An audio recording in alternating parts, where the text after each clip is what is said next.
नमस्कार दोस्तों, मैं हूं नितिन मलिक। उम्मीद करता हूं आप सब ठीक होंगे।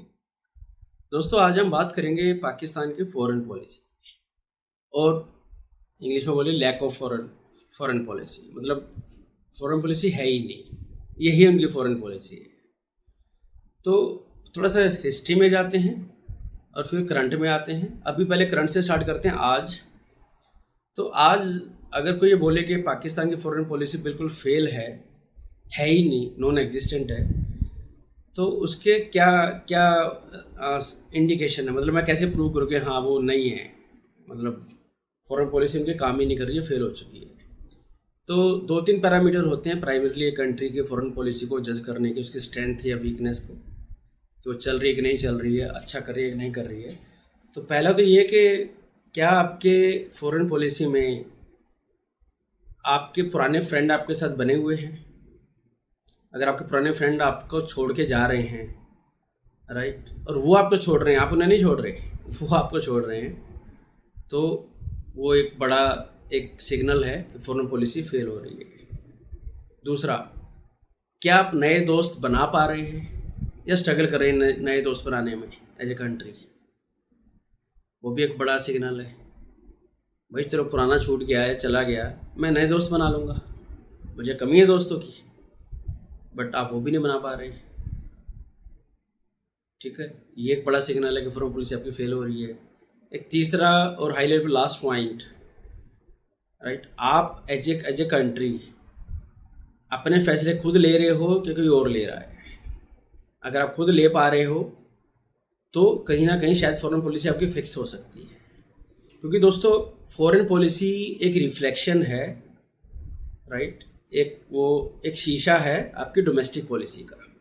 आपके अपने कंट्री में आप कैसे क्या पॉलिसी चला रहे हो, वो डिसाइड करेगा आपकी फॉरेन पॉलिसी क्या रहने वाली है। दोनों ऑपोजिट नहीं हो सकती हैं, ये बात ध्यान में रखिए, राइट। बट अब पाकिस्तान का ये बड़ा चैलेंज है कि भाई पाकिस्तान की जो डोमेस्टिक पॉलिसी है वो खुद बाहर से ड्राइव हो रही है। मतलब बाकी कंट्री में भी पहले यूएसए था, अब में भी चाइना है, राइट, या बीच में सऊदी अरबिया, मिडल ईस्ट के कंट्री लगा लीजिए, जिससे ये पाकिस्तान भीख मांगता रहता है। तो ये जो कंट्री हैं, ये इसकी फॉरेन पॉलिसी के डिसीजन लेते हैं। क्योंकि डोमेस्टिक पॉलिसी में आप कुछ भी करोगे, अगर आपकी डिसीजन मेकिंग पावर आपके पास नहीं है, राइट, तो फिर बाहर के डिसीजन मेकर जो बैठे हैं वो डिसाइड करेंगे तुम्हें क्या करना क्या नहीं करना। ये कड़वा सच है। तो जब आप अपने देश के फैसले नहीं ले पा रहे तो फॉरेन पॉलिसी भूल ही जाओ यार। कहाँ से आप फॉरेन पॉलिसी को एग्जीक्यूट कर लोगे या कुछ सोच भी लोगे? कैसे कर लोगे आप, राइट? ग्राउंड पे पैर टिकाने जरूरी है ना पहले, कि ऐसी हवा में उड़ जाओगे। अब डोमेस्टिक पॉलिसी पे बात करते हैं, राइट। तो डोमेस्टिक पॉलिसी, इसके लिए हमें थोड़ा सा ना बैकग्राउंड में जाना पड़ेगा, थोड़ा हिस्ट्री देखनी पड़ेगी। 47 में जब कंट्री हमसे अलग हुआ था, आज़ाद तो इंडिया हुआ था, याद रखिएगा। पाकिस्तानी बहुत बोलते हैं हम आज़ाद हुए 47 को, 14 अगस्त 47 को। भैया तुम अलग हुए थे, तुम आज़ाद नहीं हुए थे, आज़ाद इंडिया हुआ था। ये बात ध्यान में रखो, ठीक है जी। पहली बात तो इसको समझ लो आप लोग। तो जिस दिन पाकिस्तान हमसे अलग हुआ 14 अगस्त को, तो उस टाइम पाकिस्तान ये बोलता है, ये उसके शब्द है, मेरे शब्द नहीं, पाकिस्तान बोलता है भाई हमें तो एग्जिस्टेंशियल क्राइसिस था। मतलब हमें तो ये भी नहीं पता था पाकिस्तान रहेगा नहीं रहेगा, इंडिया हमला करके हमें दोबारा से अपने अंदर मिला लेगा। तो हमें तो डर था कि हम पाकिस्तान रहेगा नहीं रहेगा, इसलिए हमें आर्मी की हेल्प लेनी पड़ी। और ये कहा भी जाता है कि जब पाकिस्तान अलग हुआ, क्योंकि पाकिस्तान इंडिया की आर्मी एक ही थी, तो आर्मी एक ऐसा, वहाँ पे जब अलग हुई आर्मी, हमारी अलग उनकी अलग, तो आर्मी एक ऐसा इदारा मतलब इंस्टीट्यूशन, इदारा उर्दू का वर्ड है फॉर माई हिंदी यूजर्स। तो आर्मी एक ऐसा इंस्टीट्यूशन था पाकिस्तान में जो कि वेल फंक्शनिंग था, जिसमें स्ट्रक्चर था टॉप टू बॉटम, एक डिसिप्लिन था, जो बोला गया वो किया जाएगा। इसीलिए तब आर्मी थोड़ा सा हाई प्रायोरिटी पे आके बैठ गई थी पाकिस्तान के अंदर। वो एक अनफॉर्चुनेट सिचुएशन है कि वो आज तक वहाँ हिली नहीं है। वो अपनी गद्दी क्यों छोड़ेगी भाई, राइट? वो नहीं छोड़ना चाहिए अपना सिंहासन। तो एनीवे, तो 47 में वो आर्मी वहाँ पे बन गई। अब उनको लगा यार पैसे तो है नहीं ज़्यादा, तो हमें कुछ पार्टनर चाहिए। तो वे कहाँ गए? यूएसए के पास। अमेरिका। और उस टाइम कोल्ड वार का पीरियड था। कोल्ड वार के पीरियड में रशिया और यूएसए, उस समय रशिया नहीं था, उसमें सोवियत यूनियन, सोवियत संघ था। तो वो उन दोनों का आपस में लगती थी, तो कुछ कंट्री इधर थे कुछ उधर थे। तो ये उसका पिछलग्गू बन गया। वहाँ से इसने पैसे वैसे अच्छे उठाए और इसने अपनी आर्मीज लोन पे दी, कभी अरब को दी, कभी यूएसए को दी। अब यूएसए वालों ने भी सोचा कि भाई हमारा अगर एक हम आर्मी वाला अपना सिपाही भेजते हैं किसी लड़ाई के मैदान में तो इतना खर्चा होगा और साथ में एक जान की कीमत भी लगेगी, राइट। तो हम अपना सिपाही क्यों मरवाएं जब हमारे पास पाकिस्तान आर्मी है रेडी मरने के लिए। उनको पैसे फेंकते हैं ना, वे मरेंगे। तो ये उनके आउटसोर्स आर्मी वाले वो बन गए पार्टनर कि भाई तुम्हें जो जहाँ पे कुछ करवाना हमें पैसे तो हम करेंगे।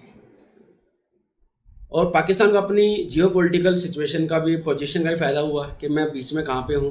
भैया इंडिया को यूरोप की तरफ जाना है, राइट, साउथ एशिया में जाना है, तो उनको पाकिस्तान की ज़रूरत पड़ेगी।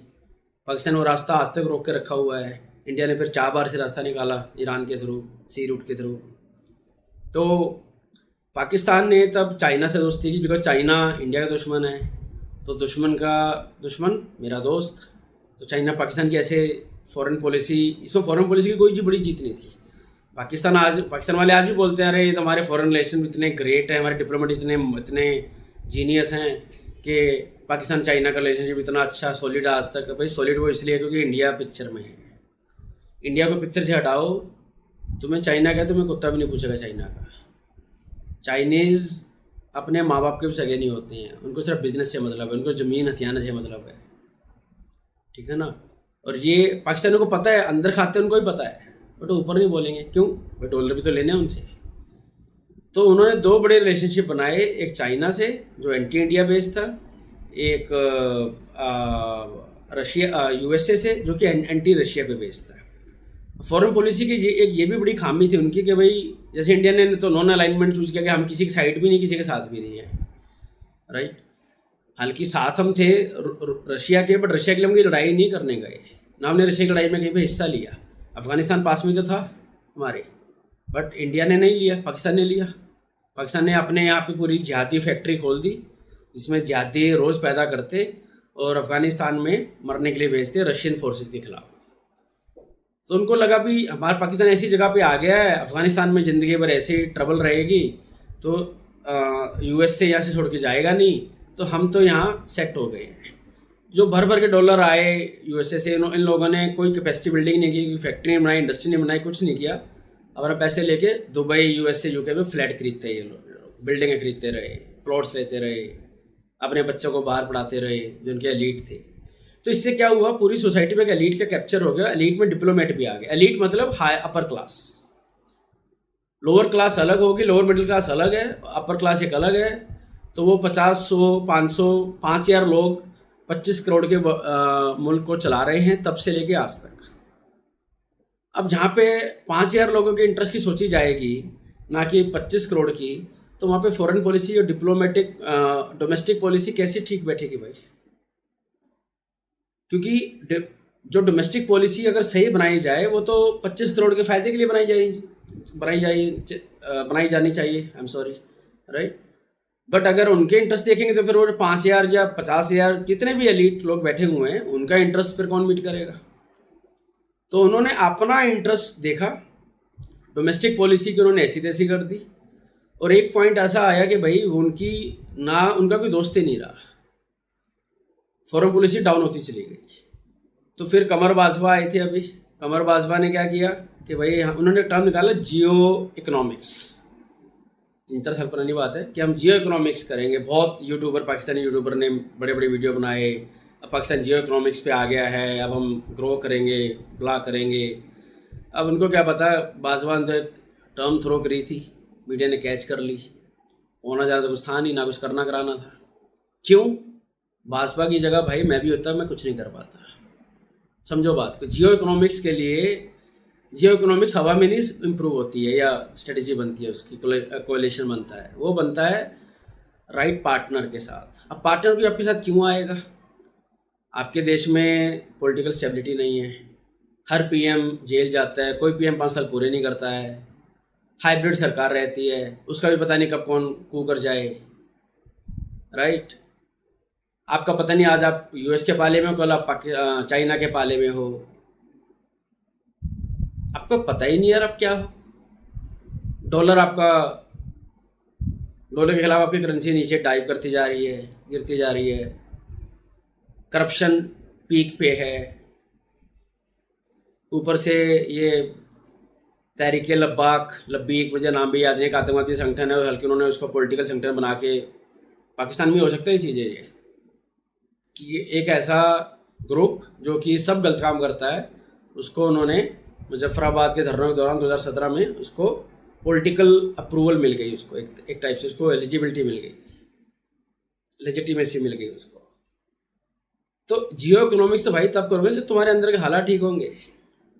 मैं अगर किसी के घर जाऊंगा, मैं तभी तो जाऊंगा अगर वहाँ पे घर पे छुरियाँ नहीं चल रही हैं, आग नहीं लगी हुई है, कोई एक दूसरे को मार नहीं रहा है, पता लगा कि मुझे चक्कू ना लग जाए, मुझे गोली ना लग जाए, छत गिरने वाली है, किवाड़ सारे टूटे हुए हैं, मैं ऐसे घर में क्यों जाऊंगा। तो ज़रा सोच तो लेते हैं। जियो इकोनॉमिक्स की आप लोग बात करते हो, और ये यूट्यूबर भी समझ रहता है, पाकिस्तान के यूट्यूबर क्या करते हैं, वे सरकार कुछ बोलती है उसको फट से उठा के 8-10 वीडियो बना के ऐसे हल्ला मचाते हैं, ऐसे पता नहीं क्या एक नया अलादीन का जिन निकला है जो अब सब कुछ बदल देगा, राइट। मैं जैसे अभी ये असीम मुनीर ने वो SICF कुछ कमेटी बनाई है इन्वेस्टमेंट लाने के लिए, ये वही है, जियो इकोनॉमिक्स का दूसरा नाम है, बस एक कमेटी आ गई यहाँ पे।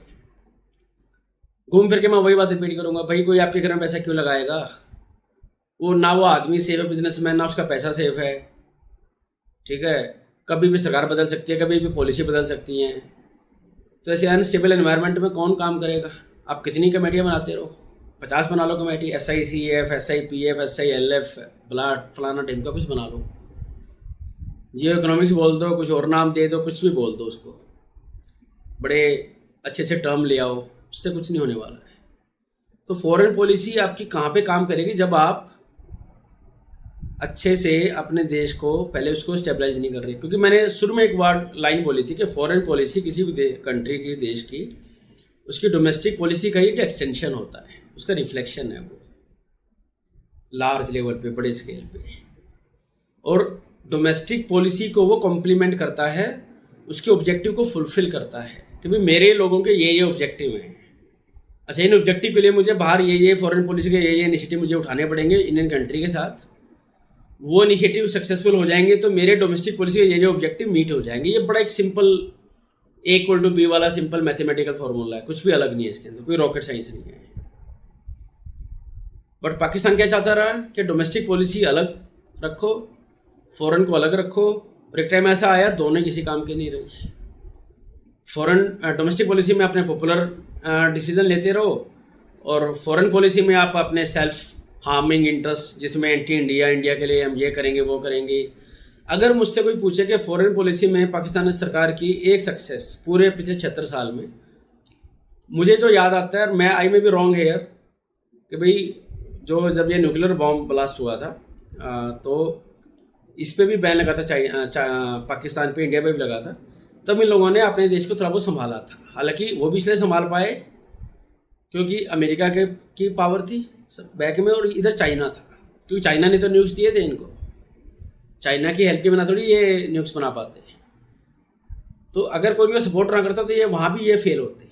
बट चलो फिर भी क्रेडिट देते हैं, थोड़ा बहुत बच्चों को खुश होने दो कि हाँ भाई हमने भी कुछ फॉरेन पॉलिसी में तीर मारा है। तो वो दिन है जब न्यूक्स अनाउंस हुए थे और उन्होंने 2-4 साल मामले को संभाला। उसके बाद से लेकर आज तक फॉरेन डिप्लोमेट इनके, मतलब, और मैं कईयों के इंटरव्यू सुनता हूँ मैं यूट्यूब पे, जो इनके फॉरेन एक्स डिप्लोमेट्स हैं यार, उनके थॉट्स सुन के ना मतलब हंसी आती है और दया भी आती है पाकिस्तान पे कि ऐसे लोग इनके फॉरेन डिप्लोमेट्स हैं। अगर ऐसे लोग हैं तो पाकिस्तान चाहे सही भी होता तब भी ये मतलब शायद कुछ ना कर पाते। हालांकि मेरा ये मानना है कि फॉरेन पॉलिसी डिप्लोमेट नहीं बनाते, लीडर बनाते हैं। But I am sorry, Pakistan never had a leader. Pakistan में तो खाली पॉलिटिशियन रहे हैं, चोर रहे हैं, लीडर कहाँ था उनके पास? जिन्ना भी लीडर नहीं था, जिसको ये जिन्ना कायदे आजम बोलते हैं, कहाँ का लीडर था वो? और मैं सच में बोलता हूँ, ये बात बहुत स्ट्रांगली बिलीव करता हूँ कि जिन्ना को पता होता ना कि मेरे पाकिस्तान बनने के बाद मैं कुछ ही टाइम में मैं जल्दी मर जाऊंगा, शायद वो पाकिस्तान बनाता भी ना। सच बता रहा हूँ ये बात, मैं तो स्ट्रांगली फील करता हूँ। आप लोग बताओ, आप में से कितने ऐसे जो इस बात से डिसएग्री करते हैं, प्लीज़ कमेंट्स में बताइएगा इस बारे में, राइट। अब आते हैं फॉरेन पॉलिसी आज के टाइम में ईरान से उसके झगड़े हैं, अफ़गानिस्तान से उसके झगड़े हैं, यूएस से उसको मुँह नहीं लगाता, ठीक है। इंडिया से तो वैसे ही 36 का आंकड़ा रहा है स्टार्टिंग से। अब वो हालात आ गए, इंडिया उसका नाम भी मेंशन नहीं करता। अभी जयशंकर यूएसए में गए हुए थे, उन्होंने क्या बोला, हाँ वो एक वेस्ट में हमारे कंट्री है, वो पाकिस्तान को रेफर कर रहे थे, अब नाम भी नहीं लेते। क्या बोलते हैं जयशंकर कि जो लूजिंग स्टॉक है, जो शेयर की प्राइस गिर रही है, उसकी कौन बात करता है, उन्होंने ये बोला था। और बहुत सारी बातें बोली पाकिस्तान के बारे में। तो चलो ये तो चलो बाकी देश हैं, अमेरिका वेस्ट हो गया, इंडिया हिंदू हो गया, अफ़गानिस्तान से उनकी वजह से अफ़गानिस्तान और middle east, UAE, Qatar, Iraq, Saudi Arabia, Malaysia, Turkey क्या बोलते हैं इसको, राइट, ये सब तो मुसलमान थे, आज ये भी इसके फेवर में नहीं खड़े हैं। सऊदी अरबिया यूएई ने बोल दिया भैया हम ऐसे फ्री फंड नहीं दे सकते हैं, कोई प्रोजेक्ट में इन्वेस्टमेंट होती है तो हम बता दो, हम सोचेंगे, वरना फ्री नहीं मिलेगा कुछ। और जो सऊदी अरबिया ने 2-4 अरब दे रखे हैं, वो शर्त पे दे रखे हैं दोस्तों कि तुम उसमें से एक पैसे तुम खर्च नहीं कर सकते और उसका तुम ब्याज भरोगे अच्छा खासा, और मैं अगर वो पैसे वापस मांग लूँ तो विदिन 24 आवर्स, 24 घंटे में मुझे वो सारा पैसा $4 अरब मुझे वापस चाहिए। ऐसी शर्तें कोई दोस्त लगाता है? दोस्त तो कभी नहीं ऐसी शर्तें लगाएगा, तो दोस्त तो नहीं है वो, राइट। तो इनकी फॉरेन पॉलिसी हर फ्रंट पे फेल हुई है, हर फ्रंट पे पूरी तरह से।